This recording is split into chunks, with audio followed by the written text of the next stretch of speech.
Hallelujah. Praise the Lord. Praise the Lord. This morning I want to speak about the promised Holy Spirit. The promised Holy Spirit. Matthew chapter 3 verse 11. I baptize you with water for repentance, but he who is coming after me is mightier than I, whose sandals I'm not worthy to carry. He will baptize you with the Holy Spirit and fire. So when John the Baptist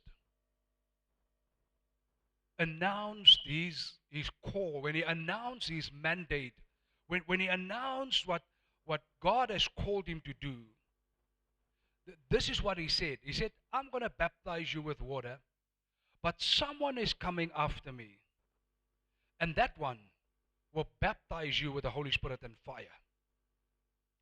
In Luke chapter 3 verse 21 and 22, now when all the people were baptized, and when Jesus also had been baptized and was praying, the heavens were opened, and the Holy Spirit descended on him in bodily form like a dove. And a voice came from heaven, you are my beloved Son, with you I am well pleased. In Luke chapter 4 verse 17 to 21, Jesus now went up to the mountain. After fasting and praying, came down, and in verse 17, and the scroll of the prophet Isaiah was given to him. He unrolled the scroll and found the place where it was written, the Spirit of the Lord is upon me, because he has anointed me to proclaim good news to the poor. He has sent me to proclaim liberty to the captives and recovering of sight to the blind, to set at liberty those who are oppressed, to proclaim the year of the Lord's favor. And he rolled up the scroll and gave it back to the attendant and sat down. And the eyes of all in the synagogue were fixed on him. And he began to say to them, today this scripture has been fulfilled in your hearing. Hallelujah. Now, many times we just believe and think about Jesus as he came just to die so that we can be saved, so that we can go to heaven, so that one day when we die, we have the guarantee and the assurance that we're going to be in heaven. And so many times Christians only live with that hope and that expectation that one day they will be able to go to heaven. But I want this morning for you to understand something great that is in the heart of our Father. And that is that Jesus died. He went to that cross not only to get us to heaven, but he went to that cross and he died. He went into the grave and he rose from that grave so that he can baptize you with the Holy Spirit and fire. Amen. You see, salvation, to become born again, is the guarantee for the life afterwards. But to be baptized in the Holy Spirit and fire is for this life, right here, right now. Salvation is to get you into heaven when you die. Baptism in the Holy Spirit and fire is to get heaven into the earth through you right now. Can someone say amen? So the enemy has been trying to blind people's eyes for the baptism in the Holy Spirit. And in many religious circles, Christian religious circles, they deprive the followers of Christ to understand and to live in the fullness of this truth. Amen? But the truth is, Jesus was the Son of God from the beginning. Amen? And so when the angel came to Mary and said, you will conceive of the Holy Spirit and you will give birth to the Son of God, the Spirit of God was already inside Christ. But it's very interesting that the Bible tells me when he was baptized, the heavens opened and the Spirit of God descended upon him. And God said, "That is my beloved Son." Now, I'm asking myself now if he's the Son of God, and if he had the Holy Spirit inside of him, how does the Holy Spirit now come from heaven upon him?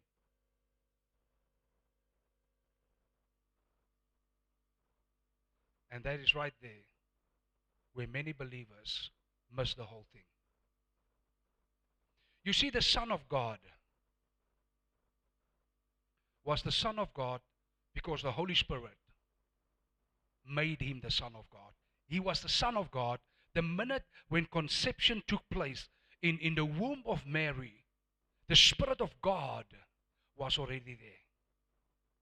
But the Son of God, walking on the earth in a flesh body, had to receive a second endowment from heaven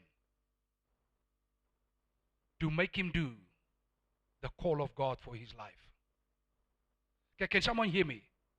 He was already the Son of God. For almost 30 years, he was walking the earth. But when he was baptized, heaven opened and the Spirit of God descended upon him.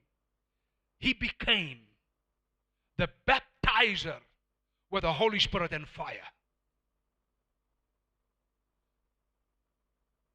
Thank you, ma'am. Thank you, ma'am.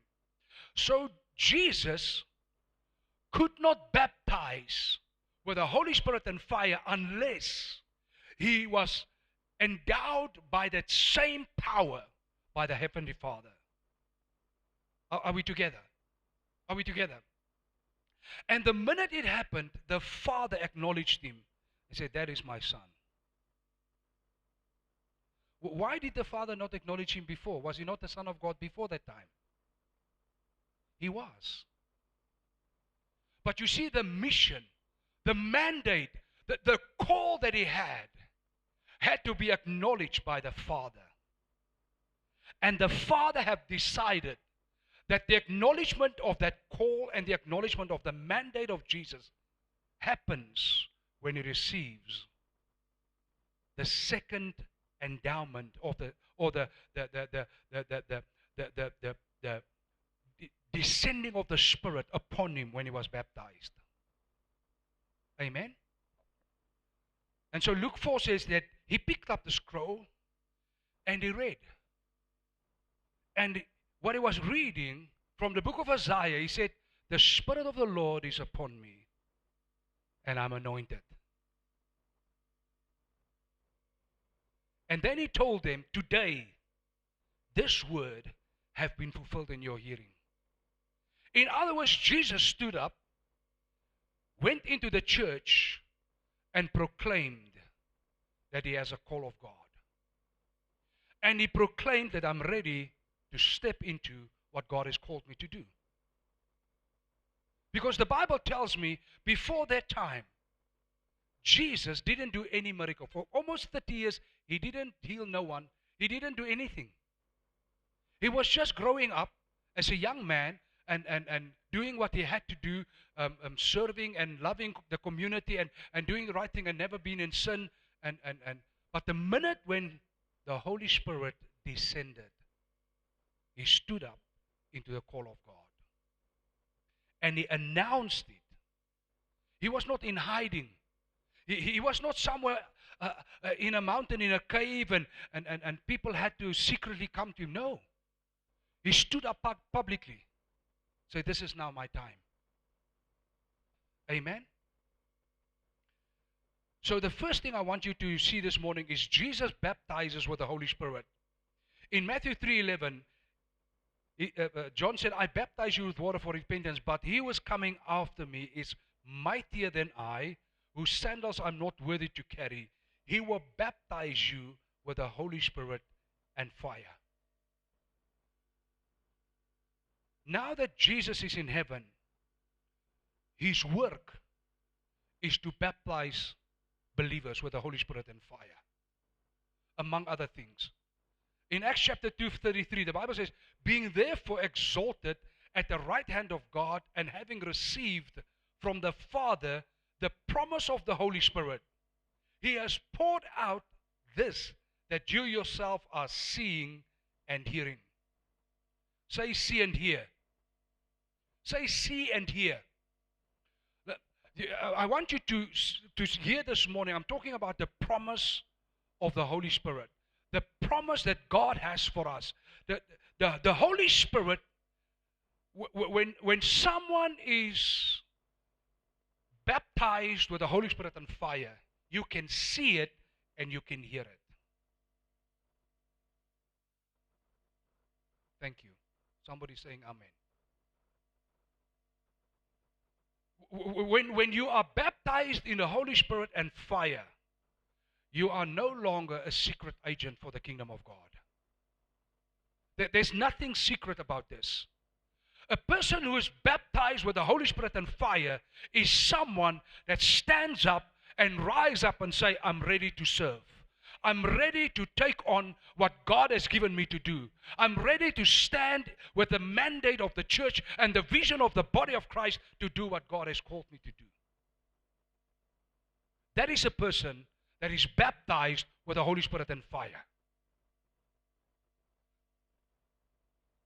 The enemy wants to deprive you, and he wants to deprive me of who we really are. So he just wants you, if he can't stop you, now you get to a church like Revival Center, so you are now unstoppable. So you became born again, we baptize you, we lay hands on you, now you are baptized in the Holy Spirit, and you start to speak in tongues. Then the enemy whisper in your ear, now you have arrived, it's fine now you can just sit and, from time to time you can speak a little bit in tongues. It's good. And so most people who have been baptized in the Holy Spirit and fire, they start to sit down now because they believe they arrived. You didn't arrive. You see, now you have a mandate to get heaven into the earth, in your family, in your friends, in your colleague, in your community, in your church. That's now your mandate.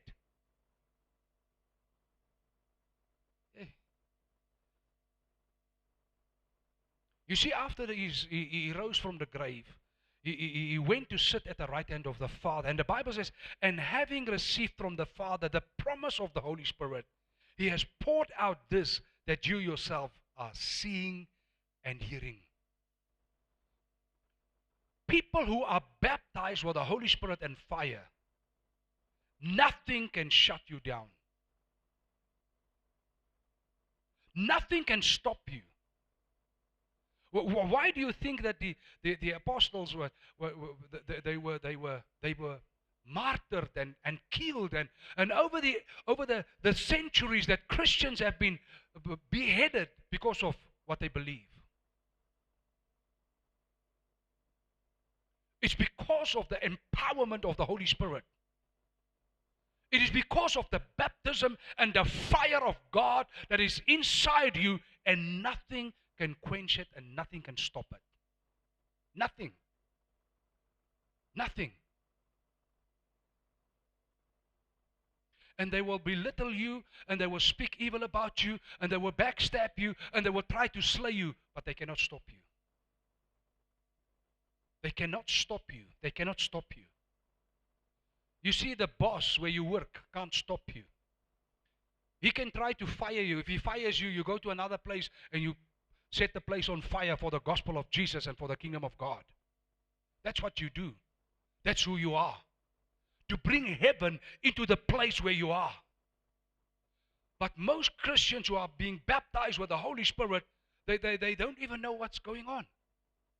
Most of them are not even praying in tongues anymore. Did you receive the baptism? Yes. When? About 10, 15 years ago. Are you still speaking in tongues? Actually, that day was the last day. What? What? You don't know who you are. You switch yourself off. Because only you can switch yourself off. No one else can switch yourself. You are the only one that can switch yourself off. Nothing else can do it. No demon, no evil, no power, nothing, no angel, nothing can stop you. You can stop yourself. Number 2 this morning, ask, seek, and find. I'm taking you to the book of Luke chapter 11 verse 1 to 13. Now Jesus was praying in a certain place. And when he finished, one of his disciples said to him, Lord, teach us to pray, as John taught his disciples. Now listen. So the disciples, some of them knew that John the Baptist taught his disciples how to pray. But now the disciples of Jesus, they started to notice when this man separates himself from us and go to the mountain and comes back, things are happening. Things that they've never seen with John the Baptist. This man is raising the dead.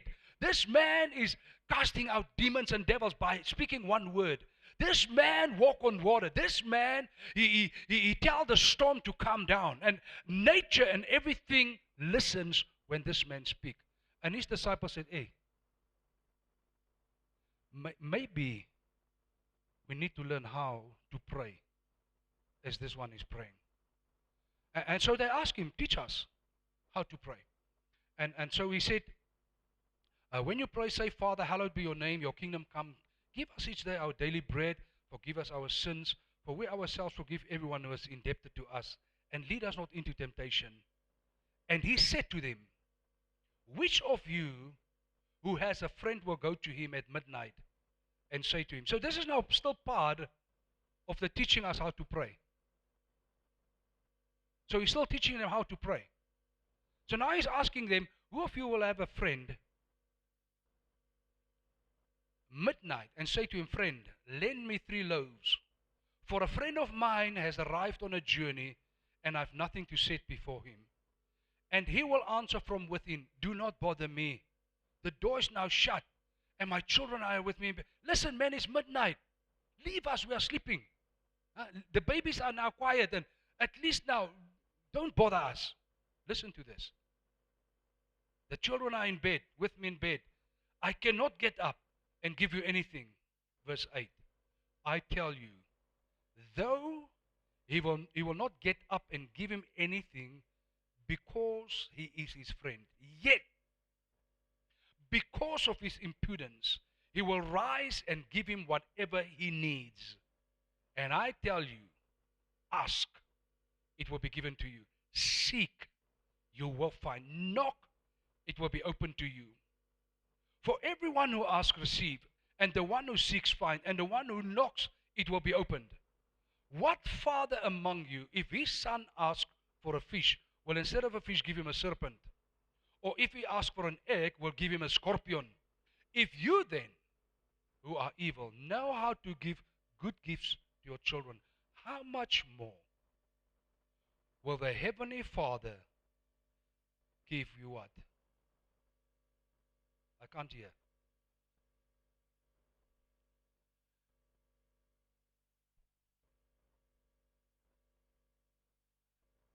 Jesus teaching them how to pray is teaching them to seek, ask, and knock for the Holy Spirit to come.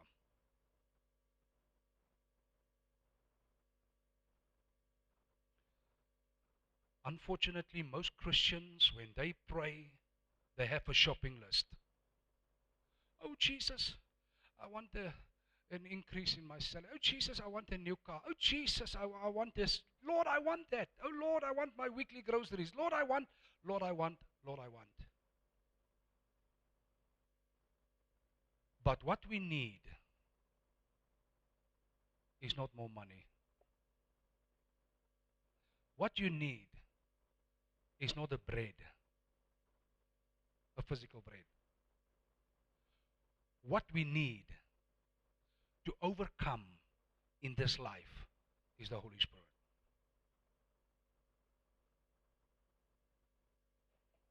Is the Holy Spirit. And Jesus said, listen, If you ask your friend, but because of your persistent asking, he will midnight rise up and give you whatever you ask him. In other words, Jesus is saying, listen, when you become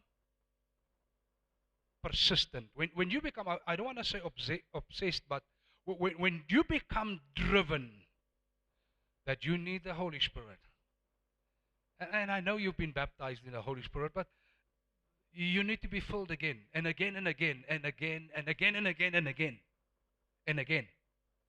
And you know that you need to be filled again. And sometimes we are not persistent. Sometimes we are so entangled with the worldly things that we keep asking for the worldly things. And we keep neglecting what Jesus said we need to ask for. But Pastor, I need money. You are right. But do you know the Holy Spirit can give you access to money? Yes. Pastor, I need to, my exams are coming up. But do you know the Holy Spirit can give you the wisdom to pass your exams? Do you know that the Holy Spirit is what we need more than anything?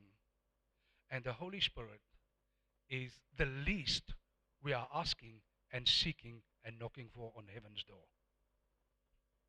We want all the other things. But the one thing Jesus said, listen, if your earthly father, who is evil, know how to give you something good when you ask him, how much more will your Father in heaven not give you the Holy Spirit when you ask him for the Holy Spirit? So now arises the question, when was the last time we asked God for the Holy Spirit? We've been praying for the mothers here. Mom and Dad, you will not be able to raise your child in the fear of God if it's not by the Holy Spirit guiding you and directing you what you should do. I know you have many degrees and you are very smart, but none of us is smarter than the Holy Spirit. Amen. He says in verse 10, for everyone who asks, receive, and the one who seeks, find, and the one who knocks, it will be opened. Verse 13, if you then who are evil know how to give good gifts to your children, how much more will the Heavenly Father give you the Holy Spirit to those who ask him?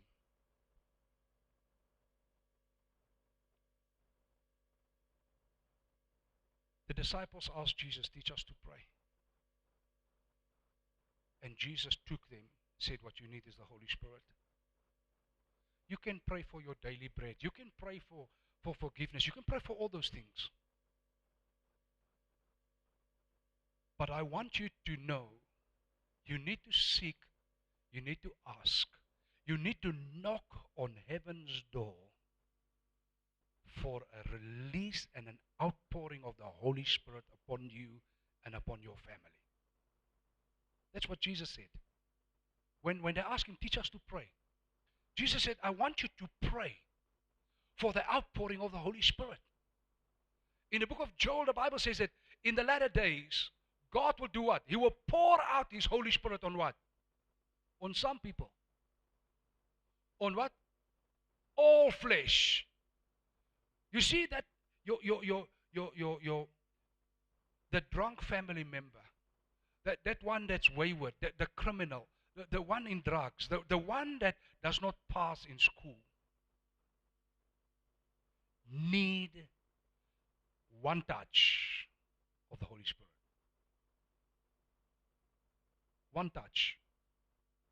One touch.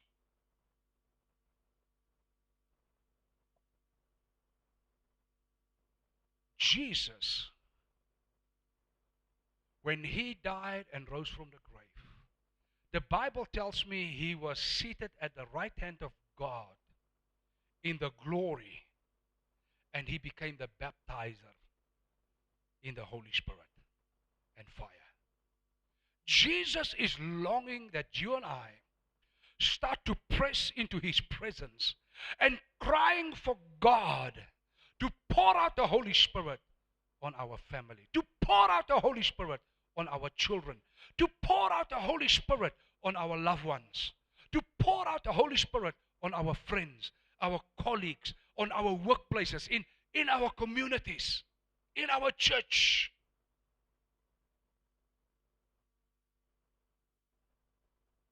Jesus said, this is how you should pray.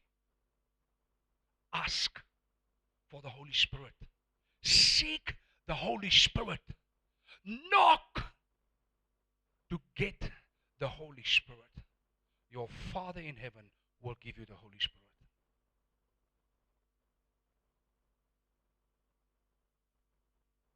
Number 3 this morning, the baptism in the Holy Spirit. In Acts chapter 2, verse 3 and 4, and divided tongues as of fire appeared to them.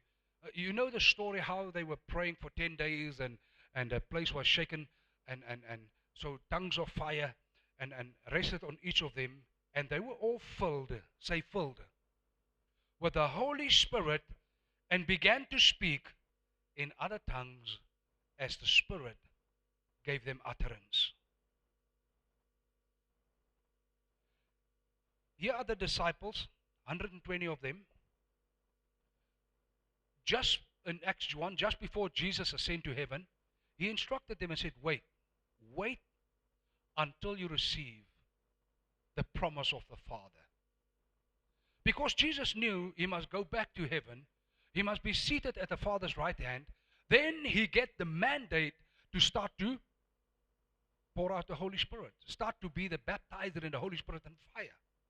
So Jesus told him, wait, I'm going, then something's going to happen to you. But in these 10 days, what have they been praying for? They've been praying for the promise. They've been asking, they've been knocking on heaven for the promise, for the outpouring of the Holy Spirit. Because Jesus said, this is the promise your Father promised you. Remember, it's a promise. And I don't know, but if somebody says, I promise you $500, please remind me. Are you going to remind the person or not? Yes, I'm going to remind him. I can tell you now. I will text him, bro, the 500. And if the brew is not responding timelessly, brew, 500, remember your promise. So this is the message that was burning in the heart of the 120 when they went to the upper room and started to seek the face of God. They were seeking the face of God for the promise that Jesus promised them that it's going to happen. And Jesus said, when it happens, you will be empowered to become my witnesses. So they were expecting something to happen to them and for them to be transformed into something else. Amen? But unfortunately now, 2,000 years later, we are in a time where people just want to speak in tongues. As long as I get my tongue, hallelujah. Because I feel left out, people around me that are speaking in tongues and I feel like a little bit behind. But the speaking in tongues is one thing.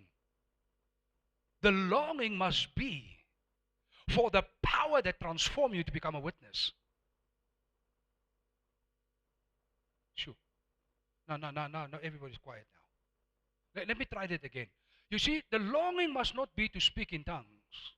The longing must be for the transformation that comes when the Spirit comes upon you and you and I are being transformed to become witnesses of Jesus.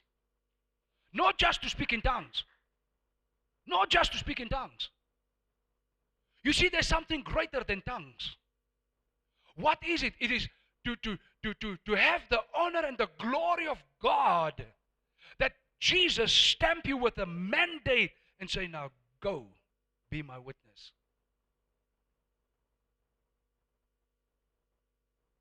I don't know if you know, but there are more than 8 billion people on planet Earth. More than 8 billion. When Jesus stamped you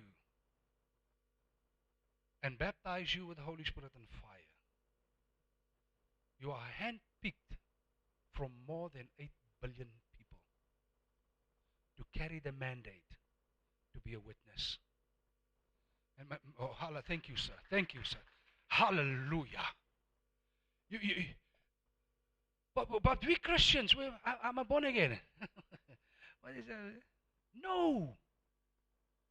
The Bible says you're the workmanship of God, handpicked by the Father to go and do the good works that God had created you to do. But most of us are sitting and waiting. I don't know what we wait for. But we can rush out. That's all we can do. But we don't know. The greatness is the honor to have a mandate from heaven, not from my boss, not from someone on planet Earth, not my pastor. Even though my pastor said, go, go, go, go. Yes. But it is Jesus who poured out the Holy Spirit on your life. And the Spirit of God is driving you to go and to be a witness. That same Holy Spirit. Well, I'm running ahead of myself. Wait. In Acts chapter 4, verse 31, it's very interesting. When the Spirit came upon the first 120 people, it was clearly visible. People could hear them. The Bible says, it's a matter of fact that they heard them speaking in their own languages and glorifying God. Now somebody tried to convince me that they've been speaking. They tried to figure out from the different geographical areas where people came from. There would have been around 17 different dialects of languages that time in Jerusalem when the Holy Spirit came. And so they said, no, the languages they spoke was actually earthly languages. I said, my. Can you believe that? I don't believe it.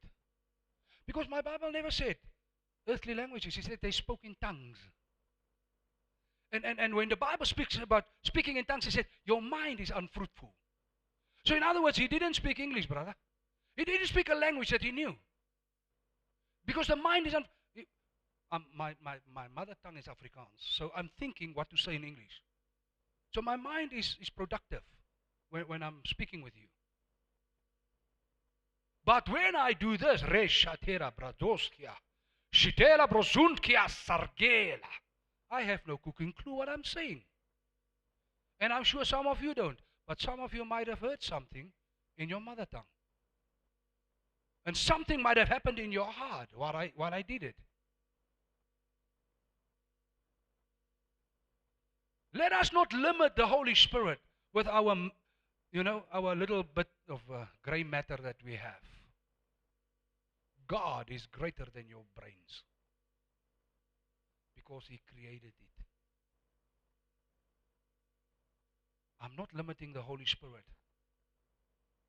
By no means. And the Bible tells me they broke out and spoke in tongues.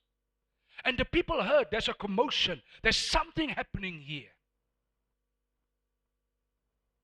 The Bible says when you are baptized with the Holy Spirit and fire, people will see and people will hear. In Acts chapter 4, verse 31, and when they had prayed, the place in which they were gathered together was shaken. And they were all filled with the Holy Spirit and continued to speak the word of God with boldness. You see, some of them were there at the initial outpouring. And the Bible tells me when they were together again, they were praying, the place got shaken up again, and they got all filled again. So the filling of the Holy Spirit is not a once-off thing. It's a persistent desire. It's a persistent push into heaven to receive more of the Spirit of God, to empower you and me to do the greater things that God has called us to do on earth. And the more you are being empowered, the greater the potential you and I have to bring heaven into the earthly realm. There are people around you right now, not here in church, but in your circle, in your world, that need a touch from heaven. There are people that are sick. There are people dying. There are people with all kinds of problems. You are their solution. But you are unfortunately undercover. You are unfortunately a secret agent. Because somehow you do not know who you are. You know you are born again. You know your name is in the book of life. You can Rashata Baba, but that's where it ends. But today, I break the thing in Jesus' name. You will start to know who you are. You will start to cry for God for another outpouring, another filling of your life. To bring the light and the life of Jesus wherever you walk. In Jesus' name. Nothing will be the same again where you go. People will start to take note that something happened. And the Bible says they took note that they were with Jesus. You see the Holy Spirit. Jesus said, when He comes, He will take from me and give it to you. So the more of the Holy Spirit upon us, the more people will say, Jesus is with you. Amen? Yes. The more the Holy Spirit manifests God's glory in your life and my life, the more people will say, but you look more like Jesus. Huh? When I'm close to you, I can feel I'm with Jesus. Yes, you are. Yes, you are. Because I'm not an undercover agent. I'm not. You see, when Jesus, when the Holy Spirit came upon Jesus, the Bible tells me that they came to a boat to the land of the Gadarenes, and Jesus, the Bible says, when he got out of the boat and he put his foot on the land, the demon possessed start running to him, begging him. How did the demon possessed know? When you are baptized in the Holy Spirit and you are full of fire, the demons know who you are. Yes. When the sons of Sceva came and they I think it's the 7 sons, they tried to cast out the demon. The demon said, whoa. Jesus I know. Paul I know, but who are you? Who are you? So the demons know who you are. And the demons know if you are filled with fire, brother. And they know if you are undercover.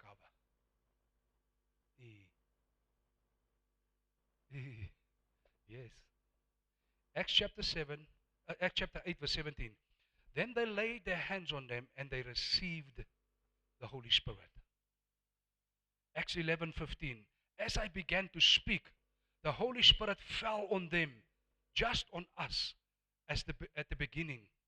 In Acts 19 verse 6, and when Paul laid his hands on them, the Holy Spirit came on them, and they began speaking in tongues and prophesying. You see, Jesus, just the last few minutes with his disciples on earth, he told them, listen, for the agenda of heaven, for the next period of time is the following. I'm going to go to heaven. I'm going to sit at the Father's right hand, and my new job description will be the one baptizing with the Holy Spirit and fire. And so my Father gave you the promise, so seek the promise. And when it happened to them, in Acts chapter 2, the people who heard them came and asked, brothers, what should we do? And what did Peter tell him? He said, this is for you and your children after you, and everyone who will believe. It's for all of us. And so the desire, the hunger, the longing to be filled with the Holy Spirit should be one of the greatest desires and longing of the body of Christ. But in most churches, the Holy Spirit is the most neglected person. In your life and in my life, what place does the Holy Spirit take in your life, in my life? Are you constantly praying?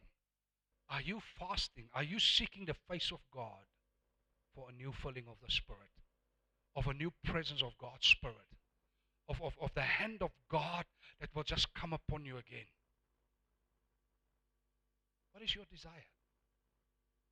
Oh, Jesus, just my promotion, Lord. Don't forget my promotion. Hallelujah. You need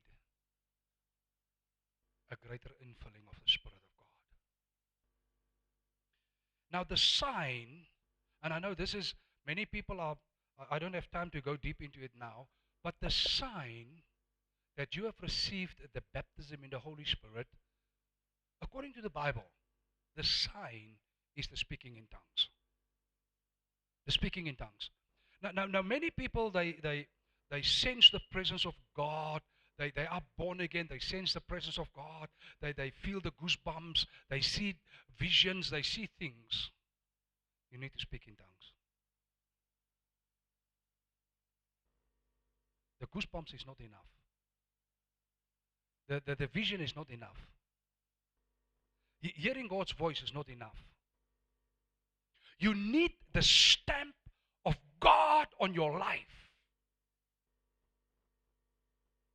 And the proof of that stamp is the speaking in tongues. And I know sometimes we are struggling to break through. Sometimes we say, I'm trying. It is by faith. We don't walk by sight. We walk by faith. And even this morning, some of you are going to start to speak in tongues. And I want to help you. You will not hear a voice saying, say, blue, blue, and then you say blue. It's not going to happen. You're going to open your mouth and speak by faith. You're going to open your mouth and speak by faith. By the grace of God, I'm speaking in tongues from 1988. In the month of May, in 1988, two young men laid their hands on me. And I started speaking in tongues. And I speak 7 different dialects in the Spirit.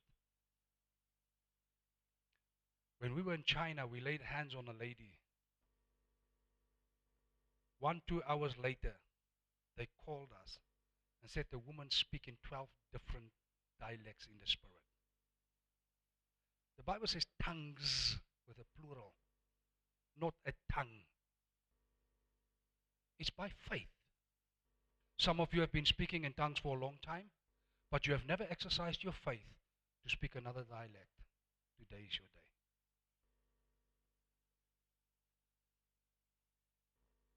By faith, speaking in tongues is the sign that we have been baptized in the Holy Spirit.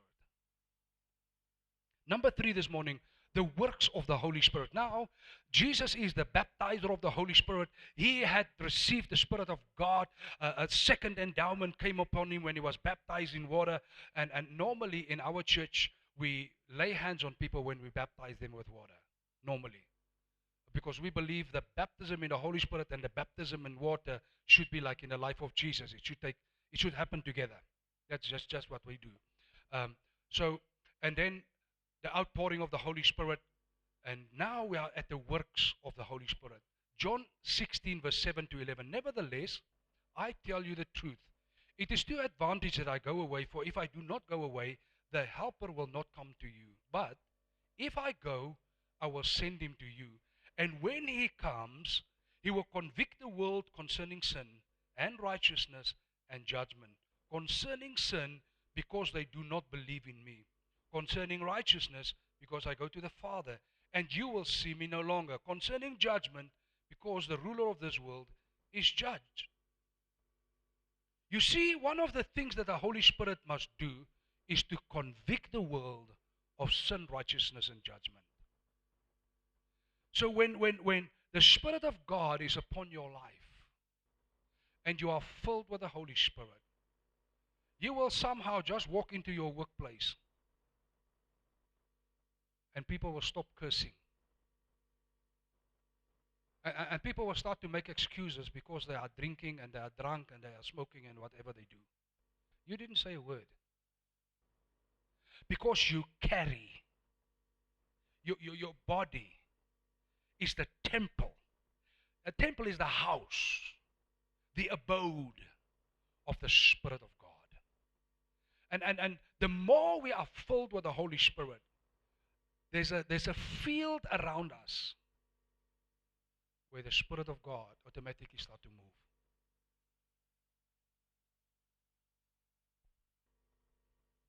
So the more we are filled with the Holy Spirit, the sphere, the area around us become bigger and bigger. So you can walk here and the Holy Spirit can convict someone there of their sins, of their unrighteousness, and of the pending judgment that's coming. And you didn't open your mouth. Yes. So we need the Holy Spirit so that He can convict our family members. But you see, you see, if you sit with your little small glass of wine, because it's most fancy when you drink your wine, and the sinner sits with his bottle of whiskey or his crate of beers,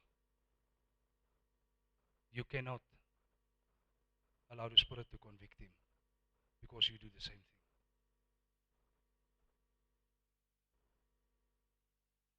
You see, that is how the Holy Spirit works, unfortunately.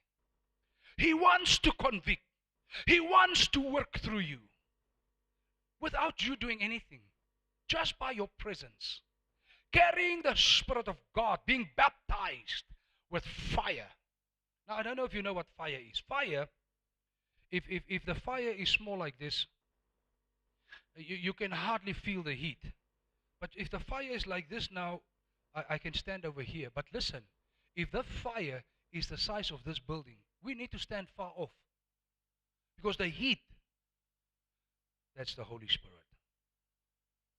The less we have of the Holy Spirit, the lesser the impact and people taking note of the Spirit of God upon our lives. The more we are filled with the Spirit of God, the more we are abiding by the Spirit, the more we live by the Spirit, the influence, the heat of that fire is becoming more tangible, a greater distance from us. Have you ever wondered how it was possible for Jesus to speak to 5,000 men without a microphone? That is how He did it. By the Spirit, He touched the one that's furthest from Him, even if that person could not physically hear what He was saying. That's a secret. That's the secret. God wants to fill us again and again with the Holy Spirit. But somehow, as believers, we have forgotten what it's all about. We thought it's about my promotion, about my paycheck, about my smart life. Listen, those things are secondary. Those things are promised anyway. But they are not the promise. The promise was the baptism in the Holy Spirit and fire.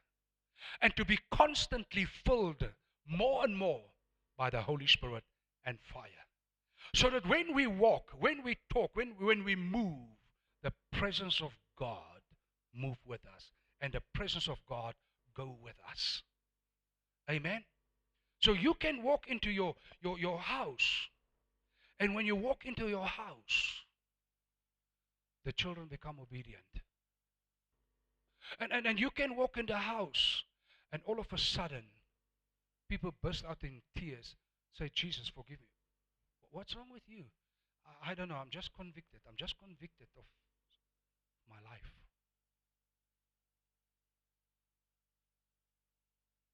Can someone hear me? You need the Holy Spirit. You need more of the Holy Spirit. Titus chapter 3 verse 5, we are talking about the works of the Holy Spirit. He saved us not because of works done by us in righteousness, but according to His own mercy by the washing of regeneration and renewal of the Holy Spirit. That means we've been washed, renewed, and born again by the Holy Spirit. Listen, people cannot become born again unless it's for the Holy Spirit. You can be as smart. You can know how many scriptures you want. If the Holy Spirit does not convict people to become born again and wash them and renew them, nobody will become born again. It's the work of the Holy Spirit. It's a work, and I thank God that that's one of the secrets that I've learned. And you know how I make an altar call. You know the Holy Spirit is calling you by your name. I can't do it. That is why I can talk about anything about the gospel, and I can make an altar call, because it's not my work. Some of these pastors, they come and say, well, how can you do that? You didn't even speak about, being born again. Listen, it's not my work. I'm trusting the Holy Spirit. I'm working with Him. So when I make an altar call, if He convicted someone, the person will come. I don't care what I preach. It can be on a funeral, brother, I make an altar call. It can be in a wedding, I make an altar call. If you invite me to speak about Jesus, expect me to make an altar call. Why? I'm a co-laborer with the Holy Spirit. If He convicts someone and I walk away from the place and I didn't give him an opportunity, He's going to ask me, hey, bro, what's this now?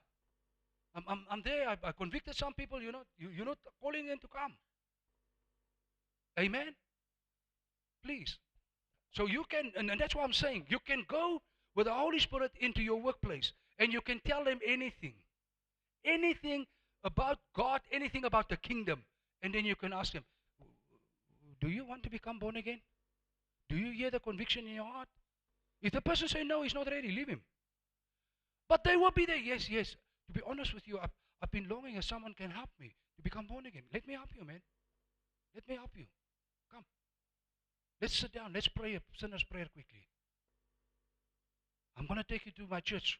Let's go to church. Let's get equipped as disciples of Christ. Amen? That's how easy it is. It's not how many scriptures you know. It is by knowing who you are. It's by knowing that when you have been baptized by the Holy Spirit, what it means. I'm carrying God wherever I'm going.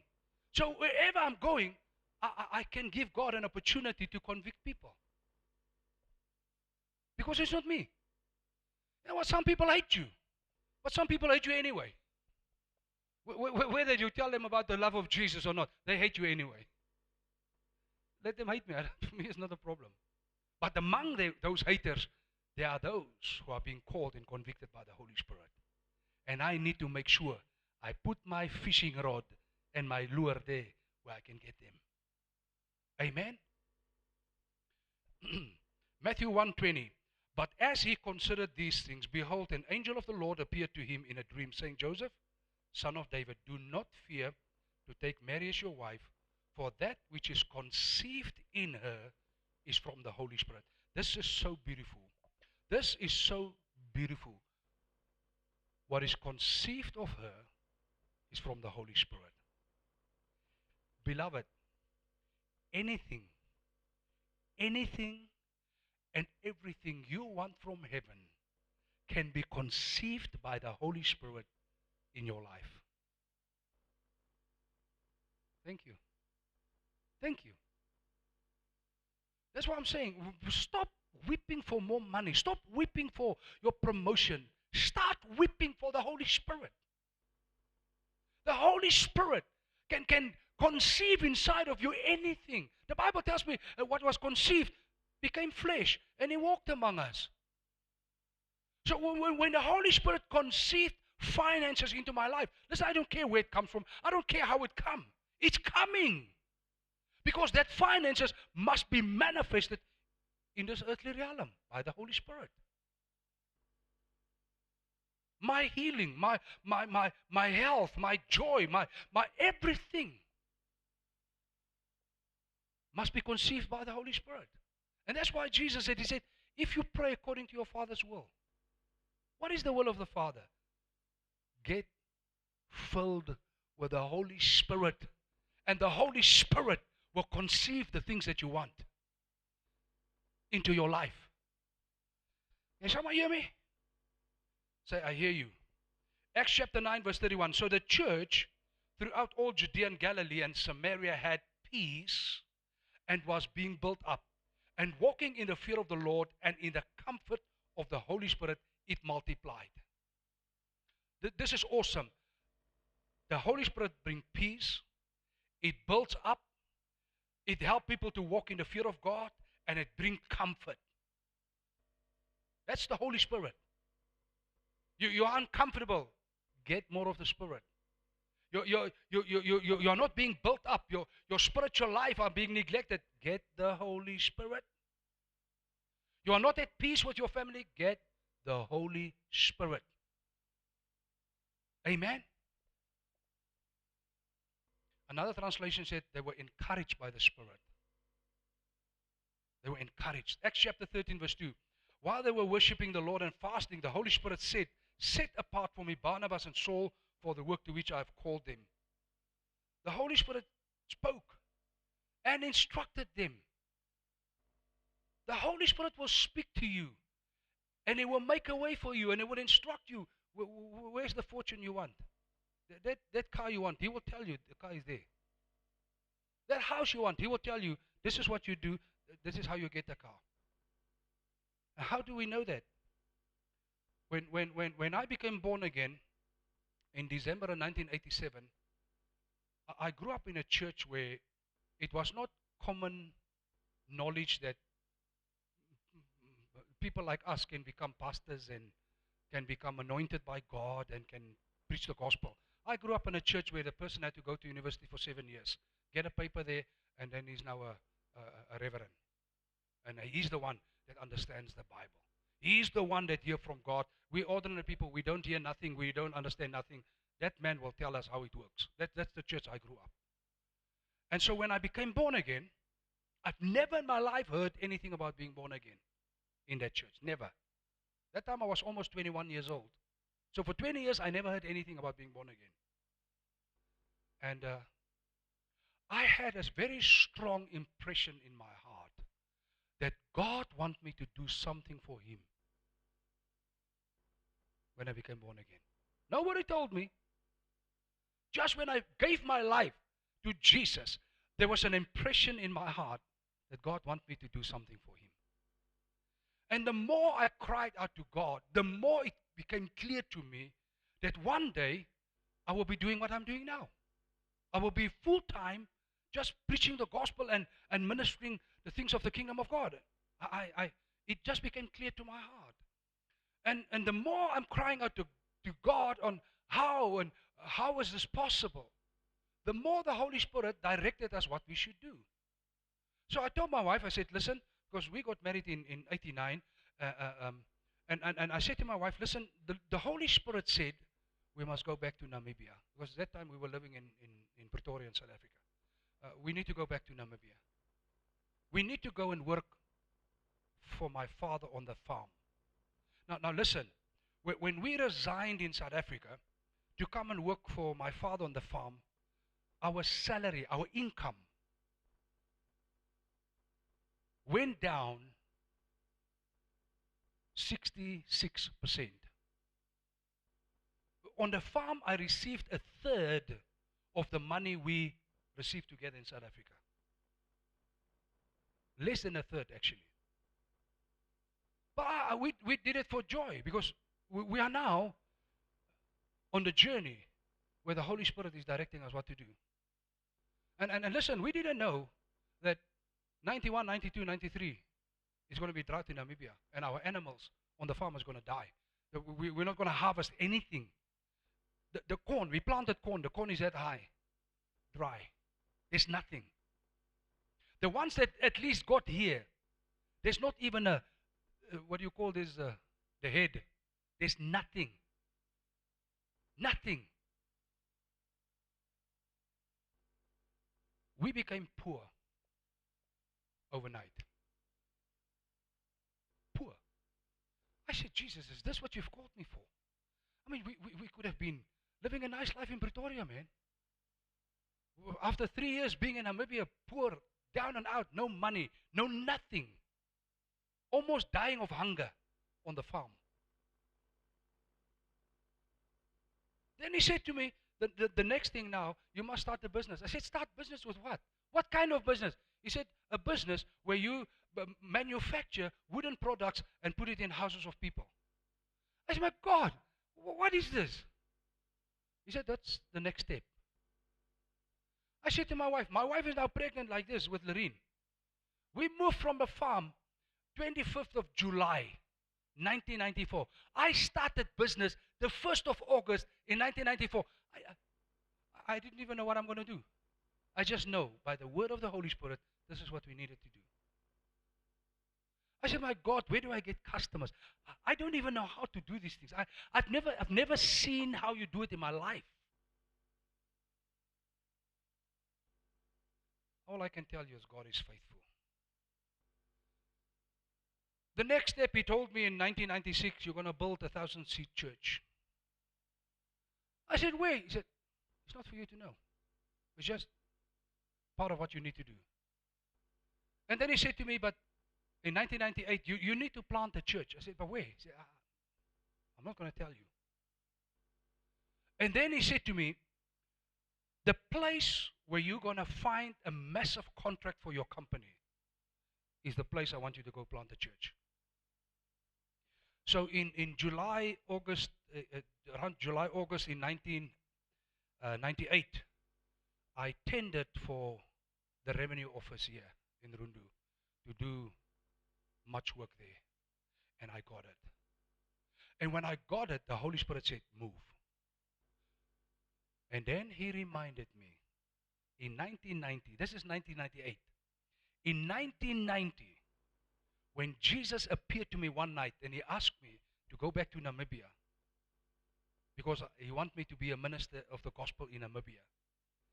He said, I'm sending you back to your people. But he said to me, I told him, I said, Jesus, I'm going back to Namibia. Either you're going to send me to Swakopmund or you're going to send me to Rundu. I'm not going anywhere else. Now I forgot that thing long time. 1998, when he told me move to Rundu, I said to my wife, can you remember in 1990 when he asked me to go, I told him Rundu or Swakop. Rundu. The Holy Spirit will speak to you and instruct you. Because the Holy Spirit has already, I want you to hear me very clearly, He has already planned your life and your future to be successful. It's a matter of fact, in the journey, the race that is before you, the heaps of blessing and gold that you want is already on the journey. The reason we miss it is we are in somebody else's journey. The reason we miss it, we are running another person's race. That's why we need to weep, oh God, my blessing, oh Lord. Today we can look back and we can tell you, we don't want anybody to have the life that we had. And the circumstances and the difficulties and the hardships and the poverty that we faced.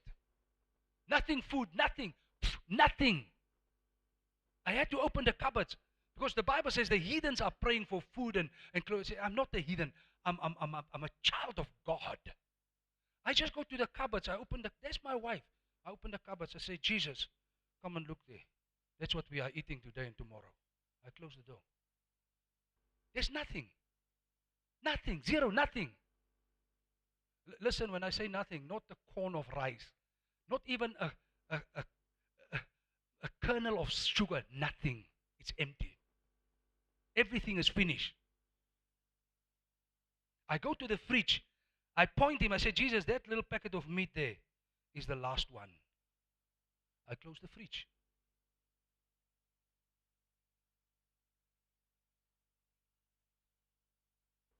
I believe I'm on a journey that He has called me and my family to walk on. And if I have enrolled in His army, He has to take full responsibility for my life. And He did. And I promise you, He can never fail you. We fail ourselves because we are not in the journey. We are not in the race. We are in somebody else's race. We try to be someone else. Be who you are. Do what He spoke to you to do. That's where He provides. That's where He provides. Praise God. Hallelujah. John 15 verse 26. But when the Helper comes, whom I will send to you from the Father, the Spirit of truth, who proceeds from the Father, He will bear witness about me. He's a helper that will bear witness of Jesus. So He's coming to help you so that you and I can be a witness of Jesus. Thank you. Acts chapter 1 verse 8. Wait until you receive the Holy Spirit. Because when you receive the power, you will become what? Witnesses. So now Jesus said, listen, the helper will help you to be a witness because He's my witness. So it's not you doing anything. It's you and I just need to listen to what He said and be where He asked you to be. He will do everything. Amen? Acts 1:8. But you will receive power when the Holy Spirit comes upon you, and you will be my witnesses in Jerusalem, Judea, Samaria, to the end of the earth. You will be a witness of Jesus by the power of the Holy Spirit in your world. Your world is your circle of influence, the place where you are. He empowers us to be witnesses. It's not something that you, oh, Pastor, I'm so afraid. No. So when you saw an accident, are you now afraid when the police ask you, what did you see? I'm shaking because the police is going to ask me. No, I can just tell him what I saw. I saw this car went there and hit the person. That's what I saw. I'm just a witness. I don't have to shake and be fearful. No.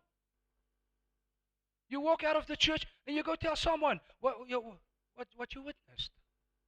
I witnessed the good word this morning. I witnessed the worship and praise this morning. You know what? When we were raising our hands, the presence of God came in the house. I'm just a witness. I'm just testifying.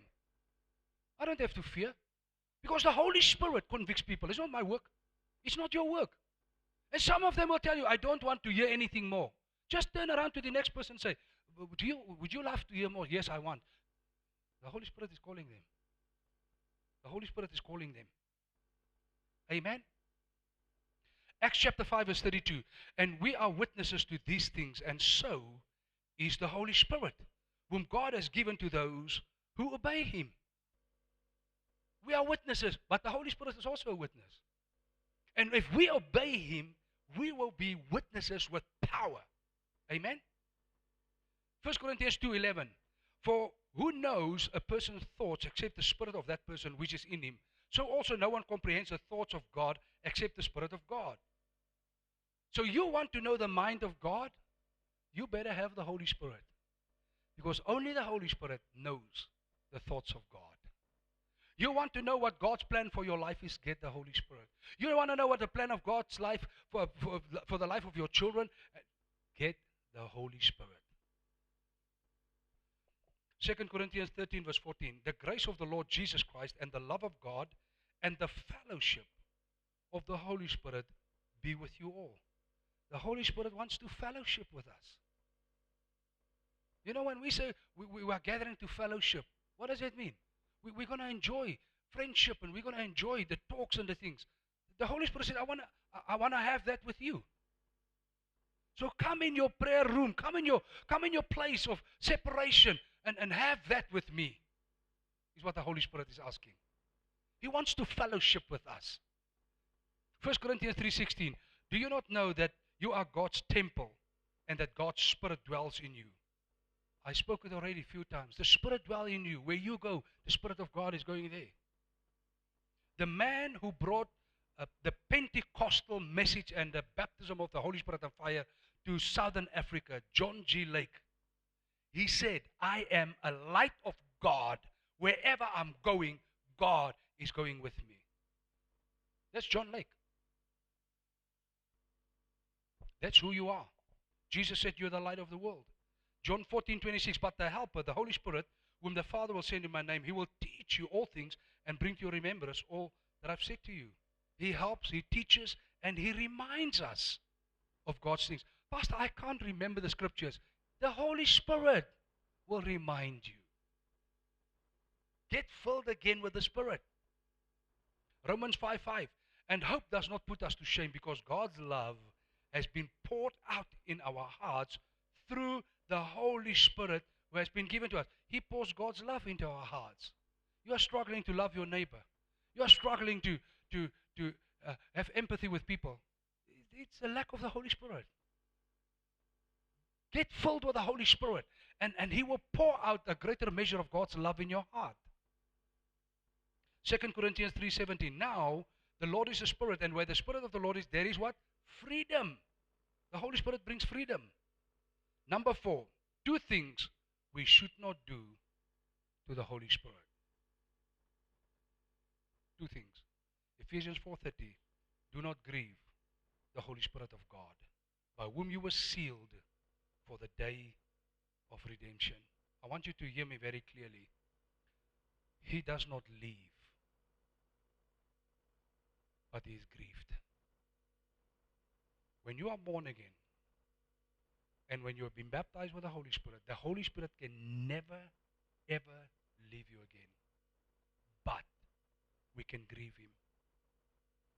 We can grieve him. He does not leave, but we can grieve him. Matthew 12, verse 31 and 32. Therefore I tell you, every sin and blasphemy will be forgiven people, but the blasphemy against the Spirit will not be forgiven. And whoever speaks a word against the Son of Man will be forgiven.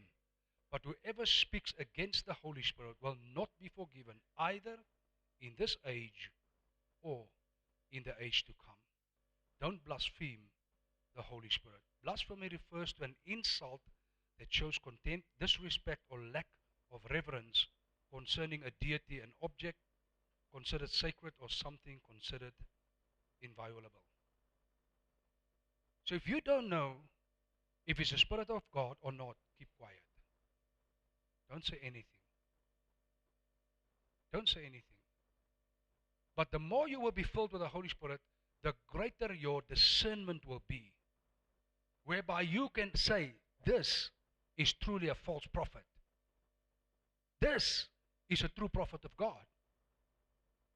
So I'm not blaspheming the Holy Spirit when I'm pointing out a false prophet or a false apostle. No, I'm not. Because it's by the Spirit of God that gives me the revelation to know. But if I don't know, I'm zip. I'm zip. I cannot speak against the anointed of God, but I love to destroy the workers of the devil. Because that's what I've been anointed for, that's what I've been called for, to destroy the work of the devil. In Jesus' name, amen. Please stand up. Let's give God an offering this morning. Let us appreciate the Lord for the precious word of God this morning. I'm going to ask you 5 questions. Those of you who have been here before, you know how this works. You listen to the question, you ponder in your heart and your mind, and then you pray your own prayer. Number 1, are you baptized with the Holy Spirit and fire? Number 2, how often do you speak in tongues? And when I'm asking that, if you're not speaking in tongues at least once a day for at least 10 or 15 minutes, there's something wrong with you. There's something wrong with you. If you are baptized in the Holy Spirit, you do speak in tongues. But if you don't speak in tongues every day, there's something wrong. Tongues edifies you. Tongues Raise the level of faith that you have. But tongues must be interpreted. Yeah.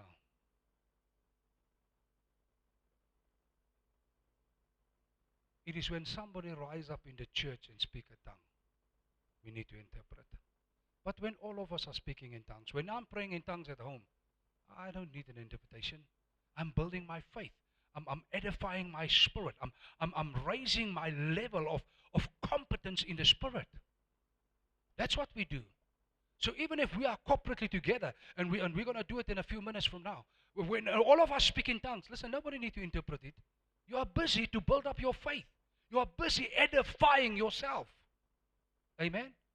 But if there is a tongue that needs to be interpreted, don't worry, we will interpret it. Don't worry, we will interpret it. Amen? How often do you speak in tongues? I'm saying daily, at least 10 minutes. Longer, but at least 10 minutes. Number 3, did you allow the Holy Spirit to empower you to be a witness of Jesus? You say, I'm baptized in the Holy Spirit, I speak in tongues. But did you allow Him to empower you to be a witness? Number 4, how often do you testify about Christ? Now, I am a witness. Yes, I am. How often? I think the last time was 2 years ago. Hey! 6 months ago. Ooh! 3 weeks ago. You see, a witness is somebody that testifies on a daily basis. There are daily people in your life that need to hear what Jesus has done for you. Daily. It's your world. Transform your world by the power of the Holy Spirit. Number 5, how often do you ask, seek, and knock to be filled with the Holy Spirit again? How often? Let's go through the list. Number 1, are you baptized with the Holy Spirit and fire? How often do you speak in tongues? Did you allow the Holy Spirit to empower you to be a witness of Jesus? How often do you testify about Christ? How often do you ask, seek, and knock to be filled with the Holy Spirit again? Hallelujah. Praise the Lord. I want you to close your eyes. The music will be playing. Think about the Word of God this morning. Think about what the Holy Spirit has spoken in your own heart and pray your prayer right now. Let us pray. Father, we thank you so much in Jesus' name. Thank you for the good word of the Lord.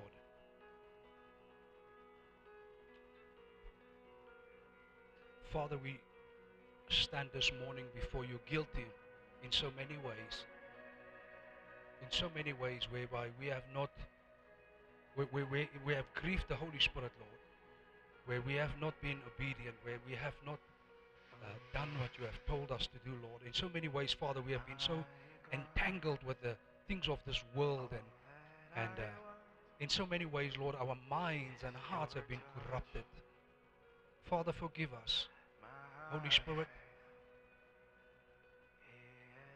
come upon us again. Jesus, pour out the Spirit again upon our lives. Fill us again, Lord. Fill us again, Lord. Fill us again, Jesus. Fill us again, Lord. Baptize us with the Holy Ghost and fire. Send your fire, send your Spirit upon our lives again, Lord. Holy Spirit, we invite you to come. Touch our lives, transform us.